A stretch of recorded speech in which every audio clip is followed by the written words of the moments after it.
What's up, y'all? We are going to take a look at some Yale Unit locks in this video. It was brought to my attention when I posted this picture in the community post that some people may not be familiar with these, or some people are familiar with them and they dread having to rekey them. It's the two biggest comments is either I've never even worked on one or I hate rekeying those. Well, unlike its counterparts made by Corbin and or Russwin and or Corbin Russwin, whatever the case is, these are actually very easy to rekey. They come apart just like any other regular Yale knob or lever. You just turn the key and depress the retainer and the knob pulls off. So you do have to have a key to take them off. On some Yale locks you don't even have to have the key.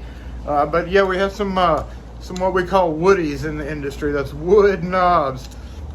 These would probably date to about the 60s.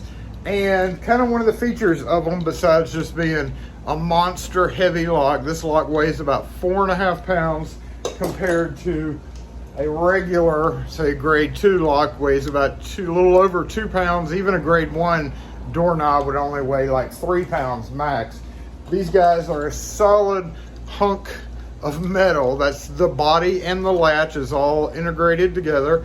And yes, they do not use a standard circular prep like everybody's familiar with. There's actually a rectangle just chopped out of the edge of the door, and this slips in. So when it's on the door, you see that part right there. So this part, so if this was, if this was the edge of the door, it would actually go to right there. That's actually would meet up with the edge of the door. Again, rectangular hole this exact width, cut in the edge of the door, and then above it and below it, you have 2 screws. To get this off the door, you would take a poker tool. You would turn the inside handle. These are usually push button. Locks the outside handle. So again, need the key. We'll get this one. I've already unmaster keyed this, so it's not on the master key that these were. These are being placed into safekeeping. So I'm turning the key 90 degrees. I'm going to poke in that retainer. It's got a pretty strong spring, so me doing this free-handed is kind of hard to do.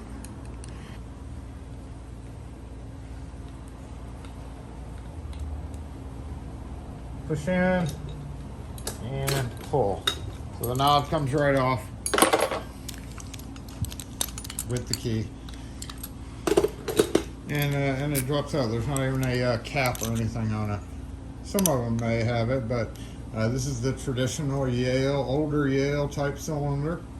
Alright, so if this was on a door and you were rekeying it, but you ended up having to take it off, the inside compared to the outside key part cylinder is at your 3 o'clock position or 9 o'clock. On the inside it's actually rotated, so you have to turn the knob and find the retainer in there. So we would turn it to right about there, hold it and poke in that with our poker tool. Pull, the knob will come off. And if you look around the edge, you'll see a hole in this collar. You take this spanner wrench, I'm just going to use a Schlage D for this, Schlage D series spanner. And we're going to put this in that hole. Use the shoulder of it to press up against that. This is what a spanner does. Corbin Russwin has them, Yale has them, Schlage has them. Everybody has their own, but you can definitely interchange them for certain things. Once it's loose enough, you can usually unscrew it. And your plate, heavy plate, definitely don't make them like that anymore. And then you have these 2 screws that are holding it in the door. So you would get your Phillips head screwdriver. Just unscrew these screws. Now this is going to be tight. It's loose because I've already taken this off the door. And you actually do have to loosen this screw as well. So you would loosen this screw up just a little bit and it just lets you slide it right out of the door. We're going to slide it back into the notch. And we're going to tighten that screw down, which is going to kind of clamp it into position. And again, once you have your rectangular cut out, you slide it in, take this, mark your hole, here and here, and then just drill your 2 through holes, which only need to be like less than 1/4 inch. You do have to be somewhat careful because it is pretty close to the edge, so we can't really go, you can't get carried away. There's also a stabilizer screw on this side. You can also, if you have cut it correctly, you can screw this into the wood as an extra little hole. Once you tighten this down, you would just put these in and then go in reverse to put it on. So let's go hold it up to a mount. I'm not gonna be able to totally mount it correctly because my mount, these are made for 1 3/4 doors. Like, it cannot be used on a thinner door. And the mount that I have is a thinner door. So here we go again on our mount. Again, it's not gonna clamp down. You see the size difference there. It's definitely too thin for this. But we can mark it. Basically what we're gonna do here is we're gonna find where we want it at the proper height. And it's a simple matter of drawing it across here and then going underneath to right there. And that's all you have to do. A little bit more.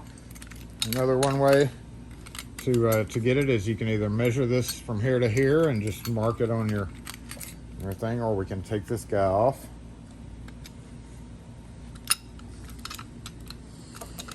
And come over here, hold it up. Oh. Hold it up just like that. Yep. And we're gonna mark the back of it right about there. And then we can use a square to get the pattern. Now we just mark that to that point. Yep. Come up here. Mark that to that point. And let's get a little bit more up and down here. Choop. Just like that. A little out of focus frame, but boop, boop, boop. Cut that out with whatever method you prefer.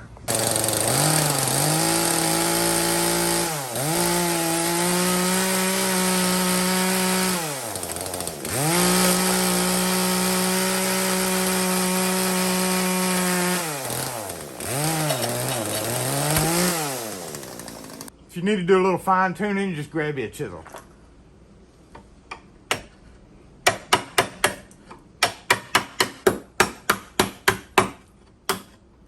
All right, so once you get your rectangle cut, we want to come in here, tighten this down just a bit, and then mark our holes just like that, top and bottom.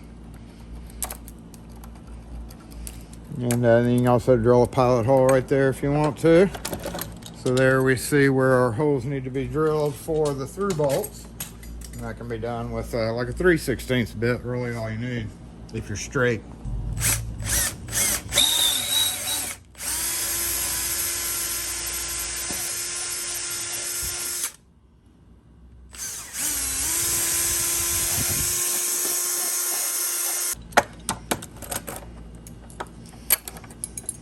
Should just be able to come in here and screw this fall down. Very easy installation if you have the right tools. These were put in, there weren't, 16, 18 volt screwdrivers back then.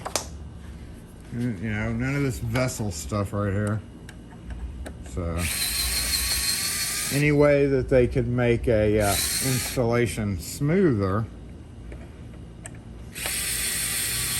Now remember, it's not gonna catch, so it's not long enough. But so yeah, those go through on that side. Once it's tight, tighten this down a little bit just to clamp it in place, and then put your cover on. Your rosette, make sure your rosette goes on, or your spanner screw thing goes on correctly, otherwise you'll be in for a bad day. If you put this on upside down and then slip your knob on, this blocks the retainer. So don't ever make that mistake. That would be the worst mistake you could possibly make. You shouldn't be putting the knob on until this is tight anyway. So tighten down and grab our slag spanner and then slip your knob on, and there you go. That is how you would install a unit lock. Let's take a look at the cylinder real quick. I've covered this style of clip before, but reach in here. Again, the knobs and the levers usually had a narrower thing. This one has a cutout this way, so it's a little bit unique to the lock.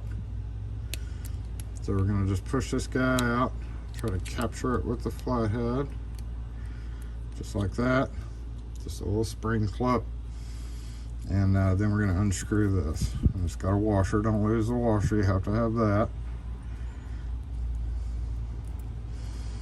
So washer and nut. Take our key and follow it out as normal. Just a regular rotary key.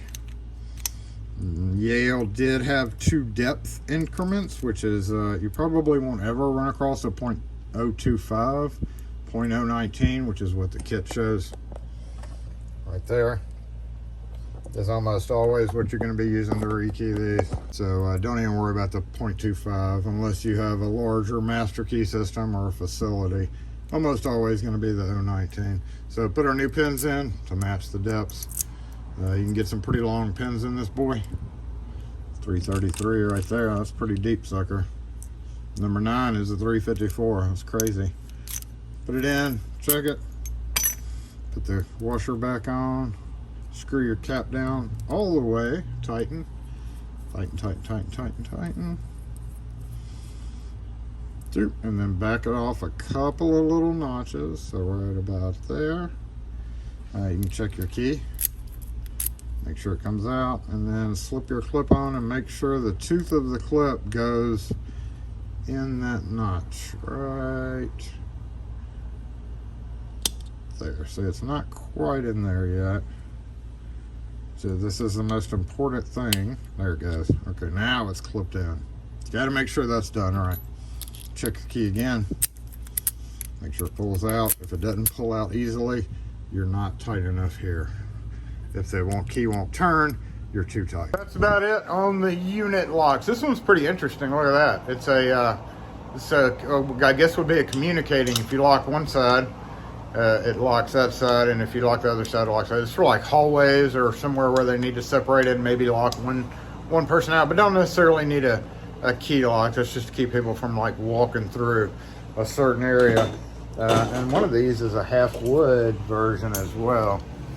The old Woody. That is rosewood, and on Saturday Morning Live today, season 6, episode 36, I was kind of musing as to how these are made, how the Woodies were made. That is not specific to them. Schlage has Woodies, Russlin has Woodies. Several companies had what are called Woody knobs because they're made with what I believe to be rosewood. Schlage always used rosewood, and I'm pretty sure, like I mused today during live, like how do lock manufacturers, when they decide to do this, do they do it themselves? Do they bring in all their own equipment to do wood turning and do it in factory, or did they outsource it? I say did because you can't find these anymore. Did they outsource them, or did they make a whole wing of a factory just to make rosewood knobs? I don't know. If you've ever worked in a lock factory, please let us know how those were actually done, because yeah, that's some carpentry stuff right there. I mean,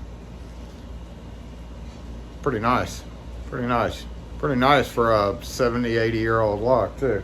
Anyway, that's it. If you have any questions or comments on this video or any other ones, post them in the comments section. We'll catch y'all next video.